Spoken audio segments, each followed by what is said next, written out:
I never believed in those movie moments where time just stops, where the world narrows down to one person, and suddenly nothing else matters. I thought that was Hollywood nonsense, the kind of thing writers made up to sell tickets, and then Cassian fell asleep on my shoulder on a bus heading from Seattle to Portland, and I sat frozen for 6 hours straight, terrified to move, terrified to breathe, because moving meant the moment would end. Let me back up. I'm Marcus, I'm 24, and up until 3 months ago, I thought I had myself pretty well figured out. I worked at a tech startup in Seattle doing data analysis, lived in a cramped apartment in Capitol Hill with 2 roommates who were never home, and spent most of my free time convincing myself I was fine. I dated a few women in college, nothing serious, nothing that ever felt quite right. I always told myself I was just picky, that I hadn't met the right person yet. I was really good at telling myself things. Cassian started at our company in late September. I remember the day he walked into the office because he was wearing this deep purple sweater that somehow made his dark eyes look even darker, and he had this slightly nervous smile like he wasn't sure if he was in the right place. Our manager introduced him around, and when he got to me, Cassian extended his hand and said, "Hey, I'm Cassian. Apparently we'll be working together on the Henderson project." His handshake was firm and warm, and I held on maybe a half second too long before letting go. The Henderson project was this massive data migration that required late nights and close collaboration. Cassian's desk ended up right next to mine, and over the next few weeks I learned things about him in that gradual way you do when you spend 40 hours a week with someone. He always brought lunch from home, usually something his mum had made because he still lived with his parents to save money. He listened to jazz while he worked, really obscure stuff I'd never heard of. He had this habit of running his fingers through his hair when he was concentrating, leaving it adorably messy. And he laughed at my stupid jokes.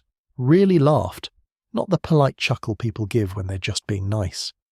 I started looking forward to work in a way I never had before. I'd spend extra time getting ready in the morning, telling myself I wasn't trying to look good for anyone in particular. I'd volunteer to stay late when Cassian was staying late, pretending I had more work to do than I actually did. We started grabbing coffee together in the afternoons, and then those coffee runs turned into lunch, and then lunch sometimes turned into dinner after work. We'd sit in this little ramen place near the office and talk about everything, our families, our dreams, the weird things we believed as kids. Cassian told me he used to think that clouds were made of cotton candy, and was devastated when he learned the truth. I told him about how I'd convinced myself I could talk to animals when I was 7, and spent an entire summer having one-sided conversations with my neighbour's cat. The thing is, I didn't let myself think about what any of this meant. I didn't let myself examine why my heart would speed up when I saw a text from him, or why I felt this weird jealousy when he mentioned hanging out with other people from the office. I definitely didn't let myself think about the way I'd started noticing the curve of his neck, or how his hands moved when he talked, or the small gap between his front teeth that showed when he smiled. I just kept filing all of this away in some mental drawer labelled later, and telling myself we were just really good friends. Then came the conference. Our company was sending a team to Portland for this 3-day tech conference in early November, and both Cassian and I were assigned to go. Most people were flying down, but Cassian mentioned he was thinking of taking the bus because he'd never been to Portland and wanted to see the drive. Without thinking, I said I'd go with him. The words just came out, automatic, like my mouth was making decisions my brain hadn't approved yet. The night before the trip, I couldn't sleep. I lay in bed staring at the ceiling, and for the first time I let myself actually think about what was happening. I thought about how I felt around Cassian, this constant awareness of where he was in a room, this magnetic pull to be near him. I thought about the fact that I'd never felt this way about anyone before, not really. And I thought about what that meant, what it said about me, about who I was. My heart was pounding so hard I could hear it in my ears. I felt terrified and exhilarated at the same time, like standing at the edge of a cliff and looking down. I met Cassian at the bus station at 6 in the morning. It was one of those grey Seattle mornings where the sky and the city seemed to blend into one continuous wash of soft colour. He was already there when I arrived, holding 2 cups of coffee, and when he saw me, his whole face lit up. "Got you a latte," he said, handing me one of the cups. 2 sugars, right? The fact that he remembered how I took my coffee made something in my chest twist. We found seats near the back of the bus. It was maybe half full, mostly business travellers and a few college students heading home for the weekend. Cassian took the window seat and I sat next to him. very aware of how close we were, how our shoulders were almost touching. The bus pulled out of the station and started making its way south through the city, and then onto the interstate. For the first hour or so, we talked. Cassian told me about his family, how his parents had immigrated from Romania when he was 5, how he was the first person in his family to go to college. He talked about the pressure he felt to succeed, to make their sacrifice worth it. I told him about growing up in a small town in eastern Washington, about feeling like I never quite fit in, about moving to Seattle for college, and finally feeling like I could breathe. We talked about our fears and our hopes, the kind of deep conversation that feels both scary and necessary. And then, gradually Cassian got quieter. He'd been up late the night before finishing a report, he told me. His responses got shorter, his eyes kept drifting closed. "You should sleep," I said. "It's a long ride." "Maybe just for a few minutes," he mumbled. And then, so naturally it seemed almost choreographed, he leaned his head against my shoulder and closed his eyes. I stopped breathing. I'm not being dramatic, I literally held my breath for a moment, frozen in place. The weight of his head on my shoulder was light but definite, warm through the fabric of my shirt. I could smell his shampoo, something clean and slightly citrusy. His hair was soft against my neck. Very slowly I let out the breath I'd been holding. My heart was hammering so hard I was sure he could feel it, sure the whole bus could hear it. I sat perfectly still, my body rigid, my arm at an awkward angle. Every instinct I had was screaming at me to move, to shift into a more comfortable position, but I couldn't. I was terrified that if I moved even slightly he'd wake up and move away, and this moment would be over. Minutes passed, then an hour.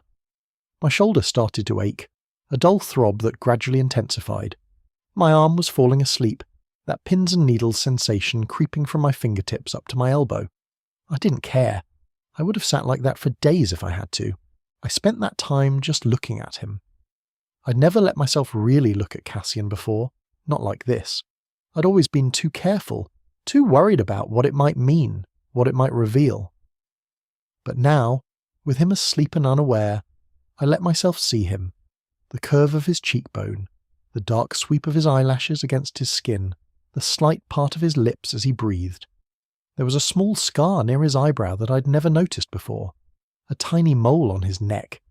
He looked peaceful and young and impossibly beautiful, and looking at him, I felt something crack open inside my chest. This was love. The word came to me with absolute certainty, clear and undeniable. This feeling, this overwhelming tenderness, this desire to protect and cherish, to memorize every detail, to exist in this moment forever. This was love, and it was for him, for Cassian, for a man. And with that realization came another one, equally clear. This was who I was. This was who I'd maybe always been, underneath all the denial and the careful not thinking about it. I felt tears prick at my eyes. Not sad tears exactly, more like relief. Like I'd been holding my breath my entire life and was finally allowed to exhale.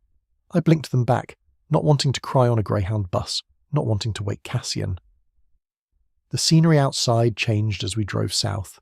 The grey of Seattle gave way to stretches of forest, then farmland, then small towns. I barely noticed any of it. My entire world had contracted down to the feeling of Cassian's head on my shoulder, the soft sound of his breathing, the warmth of him beside me. Other passengers got on and off at various stops. A woman across the aisle kept giving me these knowing little smiles, like she understood something about what she was seeing. An older man a few rows up turned around once and gave me a thumbs up. I felt exposed and seen, but also, strangely, validated, like they were confirming what I was feeling, telling me it was real and okay and beautiful. Around hour 3, my back started to protest in earnest. My shoulder was a constant ache, my arm completely numb. I tried to shift my weight microscopically, moving so slowly it was almost imperceptible. Cassian made a small sound in his sleep and nestled closer, and my heart stopped. I froze again, barely breathing. But he didn't wake up, just settled more comfortably against me, and I felt this surge of something so intense it almost hurt. I started thinking about what would happen when he woke up. Would he be embarrassed? Would he apologize and move away? Would things be weird between us? Or would he sense what I was feeling? Would he somehow know that these 6 hours had changed everything for me, that I'd realised something fundamental about myself, about us? And that led to scarier questions. What if he didn't feel the same way? What if I told him how I felt and it ruined our friendship? What if I'd been reading everything wrong, and all those laughs and long conversations and coffee runs meant something completely different to him than they meant to me? The thought of losing him, of losing this connection we had, made me feel physically sick. But there was another possibility, one I barely let myself consider. What if he did feel the same way? What if all those moments I'd catalogued and treasured and tried not to think too hard about had meant the same thing to him? What if he'd been just as careful, just as scared, just as hopeful? The bus made a stop in Olympia. People shuffled on and off. The driver announced a 15-minute break. I didn't move. I couldn't move. Cassian slept on, his breathing deep and even. The driver walked down the aisle, checking on passengers. When he got to us, he looked at me with Cassian asleep on my shoulder, my obviously uncomfortable position, and he just smiled and moved on. That smile said everything. It said, "I see you. I see what this is. Good for you." We crossed into Oregon. The landscape got greener, more lush. Rain started pattering against the windows, that soft northwest rain that's barely more than mist. Inside the bus, it was warm and quiet, just the hum of the engine and the occasional rustle of someone shifting in their seat. I felt suspended in time, like we'd entered some pocket universe where nothing existed except this moment, this feeling, this person sleeping trustingly against me. I thought about my life before Cassian. It felt colourless somehow, muted. I'd been going through the motions, doing what I thought I was supposed to do, dating people I thought I should be attracted to, never questioning why nothing ever felt right. I'd been asleep in a way, and now I was awake, and everything was brighter and sharper and more intense, and it was terrifying and wonderful at the same time. Around hour 5, my body was screaming at me. My shoulder felt like it was on fire, my back was in knots, my arm had gone from numb to painful and back to numb again. I didn't care. I would have endured anything to keep this going, to stay in this bubble where Cassian was safe and warm and close, where I could pretend that this meant as much to him as it did to me. I started composing speeches in my head, different ways I could tell him how I felt. "Cassian, I need to tell you something. I think I'm falling for you." Too dramatic. "So, funny thing, I think I might be gay, and I think I might have feelings for you." Too casual. "These past few months with you have been the best of my life. You make me feel like myself in a way I never have before." Too intense. Every version I came up with sounded wrong, either too much or not enough. How do you put something this big into words? How do you tell someone they've changed your entire understanding of yourself? The rain got heavier. The bus slowed down, the driver being cautious on the wet roads. We were getting close to Portland. I could see signs for it, counting down the miles. Part of me wanted to get there, to stretch, to move, to relieve the physical pain I was in. But a bigger part of me wanted this drive to last forever, wanted to stay in this moment where everything was still possible, where I hadn't said anything yet and couldn't be rejected. Finally, around hour 6, Cassian stirred. I felt him wake up slowly, felt the change in his breathing, the slight tension returning to his body. He made a small confused sound, and then I felt him realise where he was, what position he was in. He lifted his head from my shoulder and looked at me, his eyes still soft with sleep, his hair adorably mussed. "Oh my God," he said, his voice rough. "Marcus, I'm so sorry. Did I fall asleep on you?" He looked mortified, his cheeks flushing. "Yeah," I said, and my voice came out weird, too tight. "It's okay." How long was I out? He was fully awake now, sitting up, running his hands through his hair in that gesture I'd come to know so well. "Most of the ride," I admitted. I tried to move my shoulder and winced. The pain was intense now that I was allowing myself to feel it. Cassian's eyes widened. "Oh no. Marcus, you should have woken me up. Your shoulder must be killing you." He reached out and touched my arm, and even that small contact sent electricity through me. "I can't believe you let me sleep on you for 6 hours. I looked at him, at his concerned face, at the hand still resting on my arm, and something in his expression made me brave. There was something there, something soft and uncertain and hopeful. Or maybe I was just seeing what I wanted to see. But I'd spent 6 hours coming to terms with who I was, and I couldn't go back to pretending now. I didn't want to wake you, I said quietly. You looked peaceful, and I didn't mind. You sat there in pain for 6 hours because you didn't want to wake me. He was staring at me now, really looking at me, and I could see him processing something, working through some thought. Yeah, I said. My heart was pounding again. I would have sat there for 6 more. The air between us changed. It was charged suddenly, heavy with things unsaid. Cassian's hand was still on my arm, and I watched as his thumb moved just slightly, a tiny caress that might have been unconscious but felt deliberate. Marcus, he said, and his voice was different now, softer. Why? This was it. This was the moment. I could laugh it off, make a joke, retreat back into safety, or I could jump, could trust that maybe, just maybe, he'd catch me. Because I didn't want the moment to end, I said. My voice was shaking. Because having you close to me, even if it meant sitting still for 6 hours, was worth any amount of discomfort. Because Cassian, I think I've been falling for you since the day you walked into the office in that purple sweater, and I've been too scared to admit it, even to myself. I watched his face as I spoke, trying to read his reaction, terrified of what I might see. His eyes went wide, his lips parted slightly. For a horrible second, I thought I'd made a terrible mistake. And then slowly a smile spread across his face, the most beautiful smile I'd ever seen. You really are oblivious, aren't you? He said, and he was laughing a little, but there were tears in his eyes too. Marcus, I've been trying to figure out how to tell you the same thing for weeks. All those late nights at the office. I didn't have extra work, I just wanted an excuse to be around you. Those coffee runs? I was trying to work up the courage to say something. I thought I was being so obvious. I stared at him, not quite believing what I was hearing. You? You have feelings for me? God, yes, he said.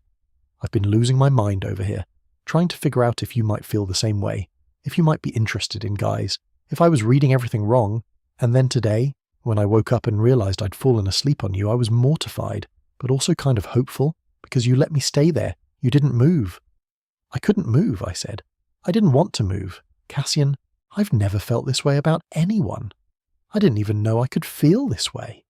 You've made me understand myself in a way I never did before. The bus was pulling into the Portland station. Other passengers were gathering their things, preparing to disembark, but we sat there, looking at each other, everything else fading away. So what now? Cassian asked quietly. I reached out and took his hand, lacing our fingers together. His hand fit perfectly in mine, warm and solid and real. Now we get off this bus, we go to this conference, and then, if you want, we figure this out together. We take it slow, we see where this goes, but together. Together, he repeated, and the word sounded like a promise. I really liked the sound of that. We stood up finally, my body protesting every movement. Cassian grabbed both our bags and wouldn't let me carry anything, insisting that I'd suffered enough. We made our way off the bus and into the Portland station, still holding hands. A few people from the bus smiled at us as we passed. The woman who'd been giving me knowing looks actually said, "Good for you boys." Outside, the rain had stopped. The city was washed clean, everything gleaming and new. Cassian turned to me, and without saying anything, he leaned in and kissed me. It was soft and brief and perfect, tasting like possibility and new beginnings. When he pulled back, we were both grinning like idiots. 6 hours on a bus, he said, shaking his head. That's going to be a great story someday. The best story, I agreed, and it was. It is. Because that bus ride, those 6 hours of sitting perfectly still with my shoulder aching and my heart full, that was the moment everything changed. That was when I stopped hiding from myself, when I admitted what I felt, when I took the leap and found out that sometimes, miraculously, the person you're falling for is falling right back. We're together now, Cassian and me. We've been dating for 4 months, and it's been the best 4 months of my life. We took it slow at first, figuring out what we meant to each other, learning how to be together. We told our co-workers, our families. Some reactions were better than others, but we faced it all together, just like we promised on that day in Portland. And sometimes, when we're sitting together on the couch in my apartment, Cassian will lean his head on my shoulder, and I'll sit perfectly still, even though I don't have to anymore, even though he'd understand if I needed to shift position. I'll sit still And remember that bus ride. Remember the moment I finally understood myself. Remember the feeling of realizing I was in love. And I'll think about how lucky I am that the person I love loves me back, that I found him, that he fell asleep on my shoulder, and I didn't move for 6 hours and it changed my entire life. Love isn't always like the movies. Sometimes it's quieter than that, more subtle. Sometimes it's a head on your shoulder during a long bus ride. Sometimes it's 6 hours of sitting still because moving would mean the moment ends.